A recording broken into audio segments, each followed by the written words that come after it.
Oh boy, it's Bomberman. You know, the assist trophy from Smash Brothers. I'm genuinely curious to know what kids think about Bomberman these days, if they even know who he is at all. And that just hurts me to say, cause there used to be a time where Bomberman was one of the top players in the video game industry. He was up there with all the other big boys like Mega Man, Pac-Man, Sonic Man, Nintendo Man, Rayman. Oh god! Do kids even know who Rayman is anymore? God, is this what getting old feels like? So in order to explain why Bomberman used to be such a big deal back in the day, we first have to briefly explain the history of how trains and a boxer accidentally founded a video game company. It's the 80s, and let me paint you a picture of what the video game industry used to be like back in the day.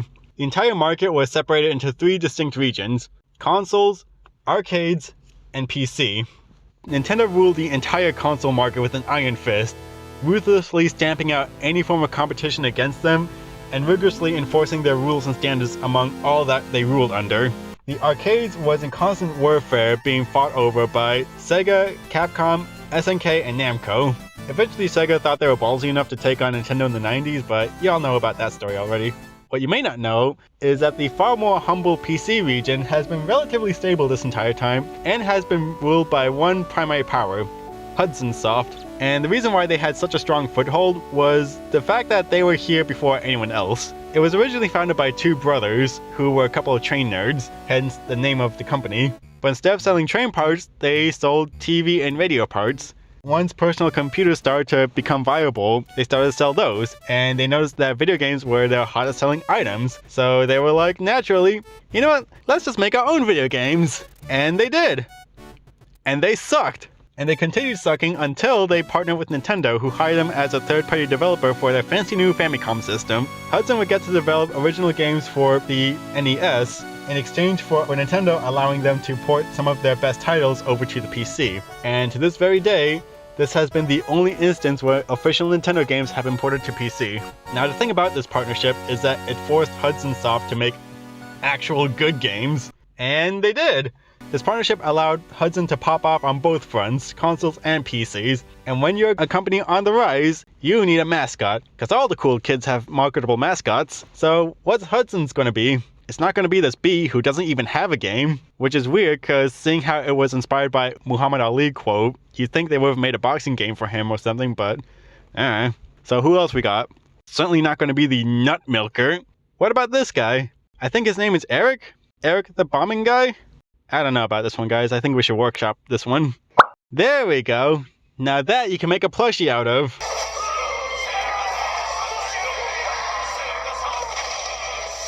Now, despite his NES game being a bestseller on the system, Bomberman didn't really start to blow up until the 90s, which introduced a little thing called multiplayer. This was back in the day when consoles only had 2 controller ports built into them, if even that, but Bomberman games were built with 4 players in mind, and this was huge because it allowed just about anybody to pick up and play this game, which was naturally very simple and easy to get the grips to.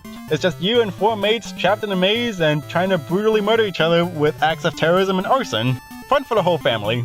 Add to the fact that you only needed 2 buttons, and this meant that Bomberman was super easy to grasp and really easy to play. Even your dog can play! So this cemented Bomberman as a staple party game. But the thing about Bomberman games is that there's also a lot of nuance and strategy involved. The thing about Bomberman games, it's all about trying to force your opponents to make mistakes so that they end up trapping themselves in a corner, much like chess, with a lot more explosions. There's mind games, nuance, and strategy involved. And that's the basis of any competitively viable game. And to this very day, there is still a thriving competitive scene for Bomberman games. So what you got was a game that was popular with both casuals and hardcore gamers, and were really quick and easy to produce. The NES Bomberman game took only 2 months to make. Wait, did I say 2 months? I meant 3 days! You have a game that they could pump out really quickly, and pump out Hudson Soft did. For nearly the entire decade, there were 6 Bomberman titles a year, ported to just about every system imaginable. You could play this shit on your toaster. And despite flooding their own market, Bomberman was still a consistent bestseller. Bomberman was straight up the Call of Duty of his era. Each game sold millions of copies, which catapulted Bomberman's name and image to the public eye, which meant Bomberman can now enjoy all the accolades one can enjoy being a successful mascot character. You got spin-offs, crossovers, giant child-eating mascot costumes, and anime. Oh, I'll get to you. Wait your fucking turn, mate. But wait, what's that? It's the age of 3D! Now, being a tech company meant that Hudson Soft was contractually obligated to give in to peer pressure and has to follow the latest trends and crazes. It meant that, naturally, Hudson Soft had to do what everybody else was doing with their mascot characters and bring Bomberman into 3D.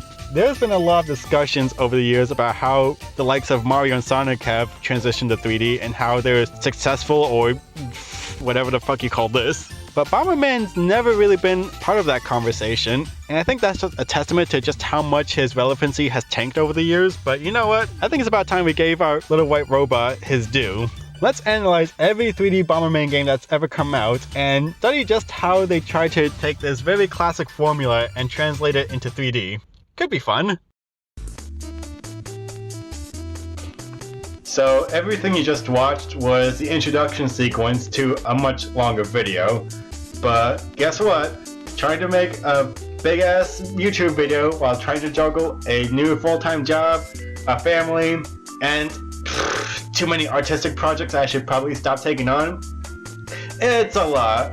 Like, videos of this length take a lot of time even if this is your full-time job, and I unfortunately actually have a life. The days of making hour-long stuff like the Metroid Iceberg video, those days are long gone for me, man. So this video is going to have to become a series where I cover each game individually, and even then that's going to take a lot of work. So these videos are going to be done when they're done. I'm done trying to keep myself to a release schedule. However, I'm not going to be like all these other smaller channels that just end up ghosting on you. I intend on finishing this no matter how long it takes. But if you guys are hungry for a more constant stream of content from me, there's my website, which I'm constantly posting stuff on there, including comics and chapters to entire novels. All of it is my own original work. So if you like what I do, that's a really cool way you could support me. And so, yeah, just stick around. You know what all the buttons on below you do to let you know when stuff is happening. I don't need to tell you. I'm sure you're smart enough to figure it out by now.